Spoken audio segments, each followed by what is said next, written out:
Hello students, good morning. आज हम lesson number 10 की शुरुआत करेंगे।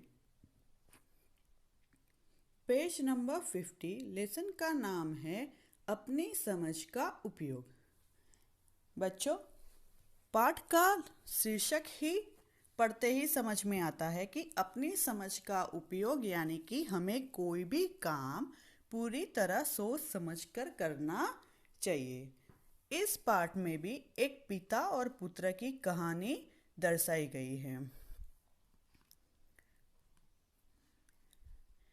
एक धोबी था, रंगन। धोबी यानी कि वॉशरमैन। उसका नाम क्या था? रंगन। उसका बेटा था स्वामी और बेटे का नाम स्वामी था। धोबी का नाम क्या था? रंगन और बेटे का नाम स्वामी। दोनों बाजार गए। बाजार मार्केट। एक गधा खरीदा। उसका नाम रखा रंगा। धोबी का नाम क्या था? रंगन और उसके बेटे का स्वामी। और दोनों कहाँ जाते हैं? मार्केट बाजार जाते हैं और वहाँ से एक गधा खरीदते हैं और उसका नाम क्या रखते हैं? रंगा। तीनों अपने गांव की ओर चल पड़े। गांव यानी कि विलेज। बाजार से अपने गांव की ओर जाने के लिए वो लोग चल पड़े। गांव बहुत दूर था। रास्ते में कई और गांव पड़ते थे। उन्हें पार करना था। पार यानी कि क्रॉस करना था कि अपने गांव तक पहुंचने में बीच में बहुत सारे गांव और आते थे और उसको पार करके अपने गांव तक पहुंचना था। पहले गांव में कुछ लोग मिले। उनमें से एक बोला, ये दोनों बेवकूफ़ है, साथ में गधा है फिर भी पैदल जा रहे हैं। पहले बाजार से निकलते ही पहले गांव में पहुंचते हैं। वहाँ कुछ लोग उनको मिलते हैं और उनमें से एक क्या बोलता है कि ये दोनों बेवकूफ़। बेवकूफ़ यानी कि मूर्ख, कि ये दोनों कैसे बेवकूफ़ है। क्यों? क्योंकि साथ में गधा है फिर भी वह दोनों पैदल यानी कि चलकर जा रहे हैं। रंगन ने सुना तो वह रुक गया।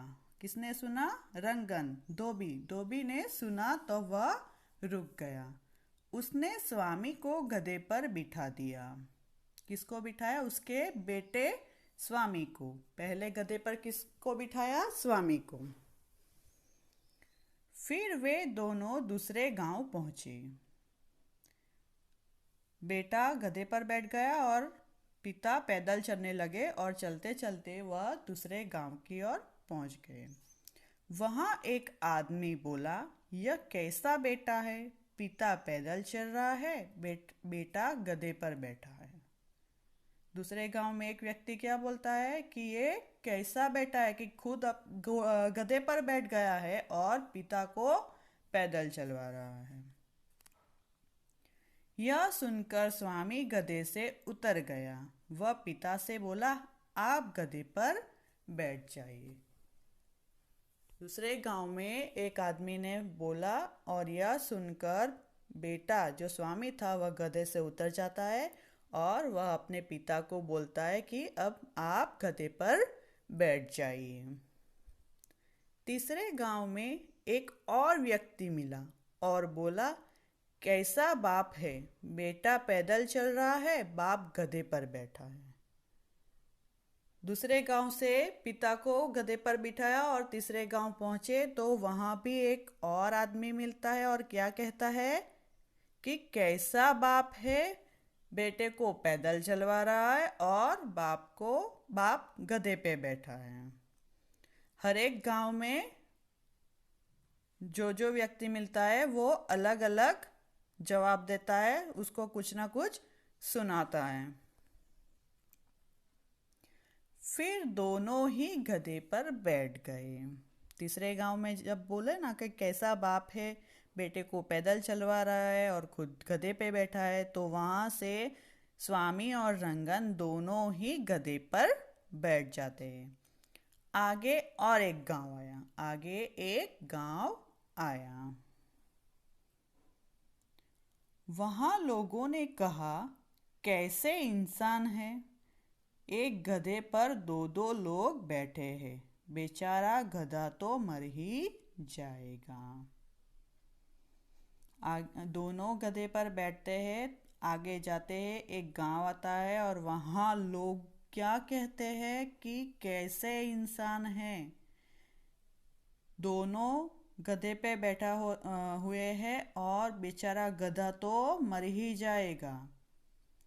पहले गांव में क्या बोला एक आदमी कि दोनों कैसे बेवकूफ़ है, गधा है फिर भी पैदल जा रहे।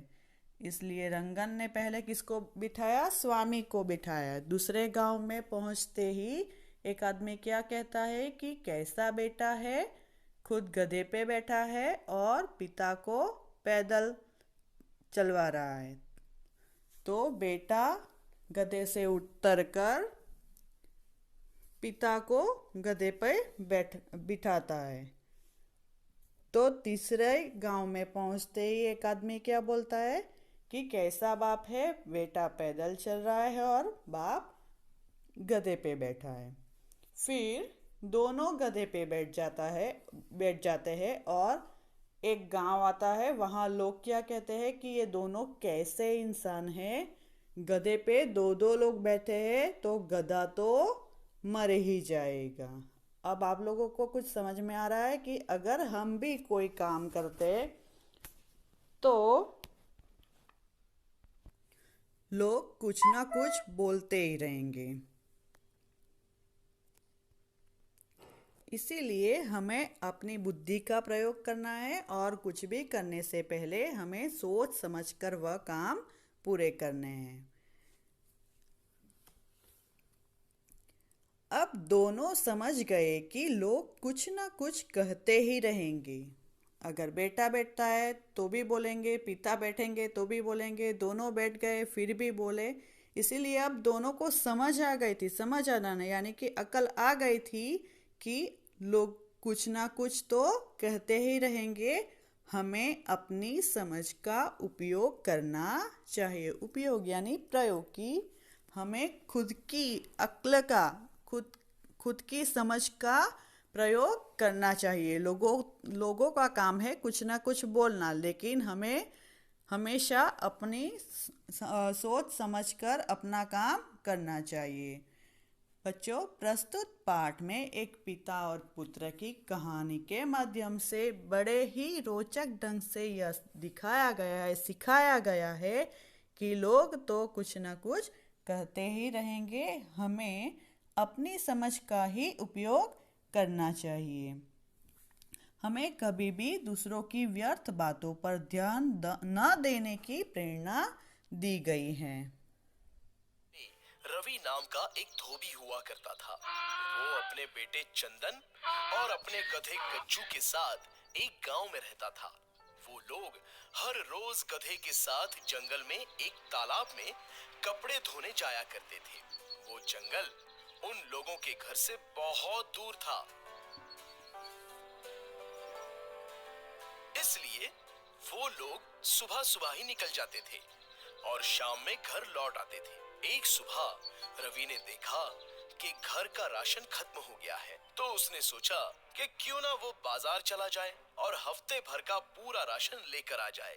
ये सोचकर उसने अपने बेटे चंदन से कहा, चलो बेटा, चलकर बाजार से सामान ले आते हैं। सामान कुछ ज्यादा ही लाना है तो गज्जू को भी साथ ले चलते हैं। पिता की बात सुनकर चंदन गधे समेत पिता के साथ बाजार की ओर चल पड़ा।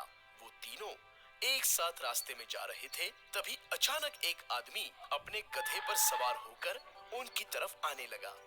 रवि को देखकर हंसकर उसने कहा, क्या बेवकूफ इंसान हो, गधा होते हुए भी पैदल चल रहे हो। ये सुनकर रवि अपने बेटे चंदन को बोला, बेटा तुम एक काम करो, तुम गज्जू पर सवार हो जाओ।